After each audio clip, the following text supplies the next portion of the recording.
Hi friends, Swati easy रेसिपीमध्ये तुमचं स्वागत आहे। आज आपण एक पापडीचा पदार्थ बघणार आहे आणि तो म्हणजे कडक आणि तिखट पापडी। तर मग जाऊया आपल्या किचनकडे आणि सुरू करूया आपली आजची रेसिपी।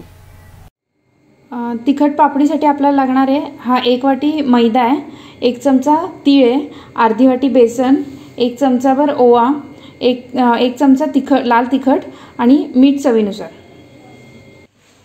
आपण आधी वरची पारी बनवून घेऊया। त्यासाठी आपल्याला लागेल 1 वाटी मैदा आहे हा, त्यात चवीप्रमाणे मीठ टाकायचे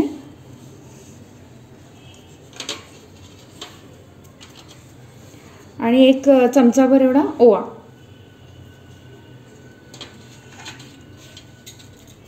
आता आपण ह्याच्यामध्ये साधं पाणी वापरून मळून घ्यायचे। हे पीठ आपलं मळून झालेलं आहे। आता आपण हे बाजूला काढून ठेवूया आणि बेसनचा गोळा बनवून घेऊया। आता आपण मैदा वरचं पारी मळून घेतली होती। आता आतलं सारण आपण तयार करून घेऊया। त्यात आपल्याला हे 1 वाटी मी बेसन घेतले, त्यात आपण 1 चमचाभर एवढं तीळ घालू, अर्धा चमचा एवढा ओवा घालायचा आहे, चवीप्रमाणे मीठ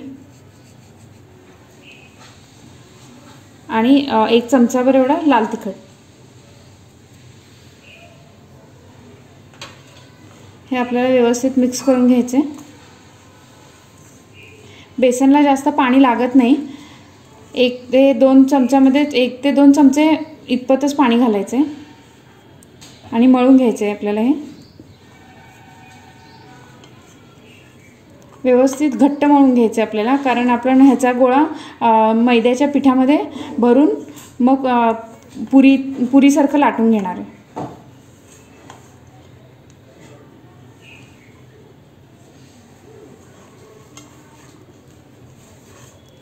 हे मी आता असं घट्टसर असं मळून घेते। हे आता आपलं बेसनचा गोळा मळून झाला व्यवस्थित। ह्याला आपण 1 चमचाभर इतपत तेल लावूया।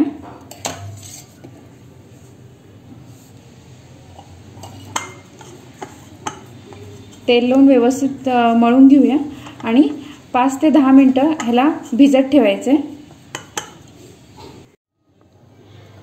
इथे मी तेल तापायला ठेवलंय। तेल तापेपर्यंत आपण आपले तिखट पुऱ्या लाटून घेऊया। आपण आता आपली तिखटपुरी लाटून घेऊया। त्यासाठी आपण जसं पुरण भरतो पुरणपोळी करताना, तसं आपल्याला ह्याची पारी बनवून घ्यायची। जे आपण मैद्याचं पीठ मळलं होतं त्याची आपल्याला पारी बनवून घ्यायची।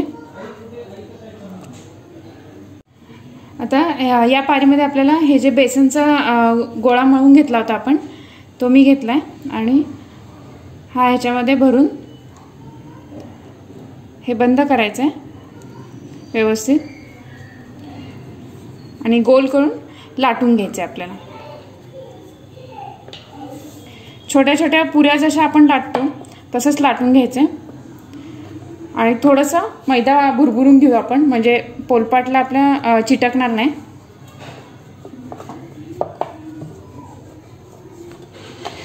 ही पुरी खूप छान लागते, तिखट अशी।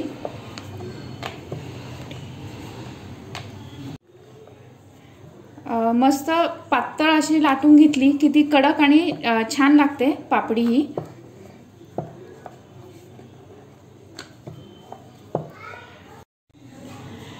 असे पातळ असं लाटून घ्यायचे आपल्याला आणि आपण सगळे असे व्यवस्थित लाटून घेऊया आधी आणि मग एक एक करून तळून घेऊया।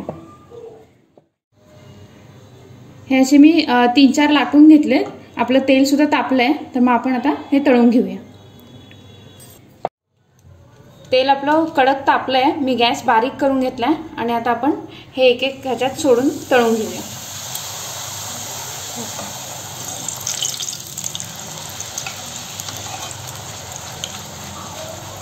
बारीक गॅसवर तळल्यामुळे कडक आणि कुरकुरीत अशी छान होते ही पापडी।